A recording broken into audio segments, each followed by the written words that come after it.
добрый вечер.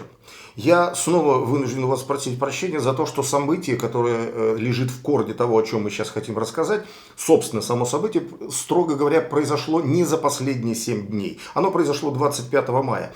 А вот в паблик, я снова вынужден употребить это странное слово, то есть в информационные сети, оно попало 29 мая, то есть в субботу, когда из следственных органов пришло сообщение, что в Сыктывкар из Екатеринбурга этапирован, задержан в тамошнем аэропорту политтехнолог Максим Минеев. Ну, это имя вряд ли что-то скажет слишком широкой аудитории, но вот тем, кто следил за политикой времен Сергея Гапликова в Республике Коми, это имя много что скажет. Это ведущий политтехнолог при его администрации, привлеченный им в свое время для выборов главы Республики Коми в 2016 году, да так и осевший, и вот ставший ведущим политтехнологом. Ему вменяют очень популярную в среде, как правило, предпринимателей статью, часть 4 статьи 159 Уголовного кодекса России «Мошенничество в особо крупных размерах».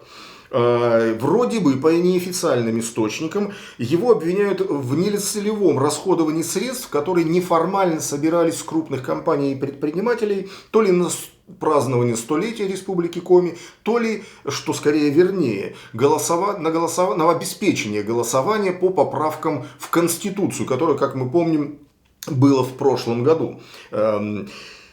Это беспрецедентно? Да, для политтехнологов это беспрецедентно. Как правило, людей такого калибра не трогают, трогают все время организаторов, а уж пианист играет как умеет, зачем в него стрелять. Тем не менее, сам прецедент случался в нашей республике, хотя и не был отражен широко. Если мы помним, в свое время против бывшего мэра Сыктывкара Романа Зенищева было возбуждено уголовное дело. И вот в январе 2016 года он дал большое интервью изданию «Красное знамя», где фигурировала взятка от одного из предпринимателей.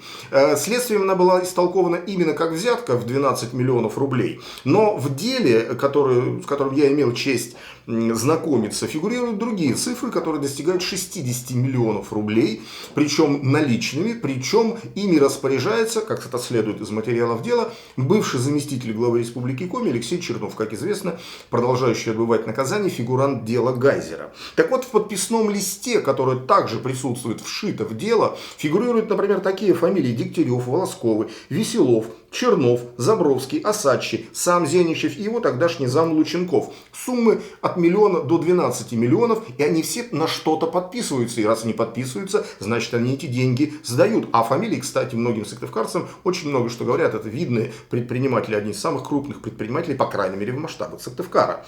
Это 2007 год, подготовка к выборам в Государственную Думу, стимул для явки на которые назывался тогда лотерея «Десяточка». А если мы помним, в этой лотерее разыгрывались и машины, и снегоходы, и сотовые телефоны, и даже квартиры, из-за которых потом возникали скандалы.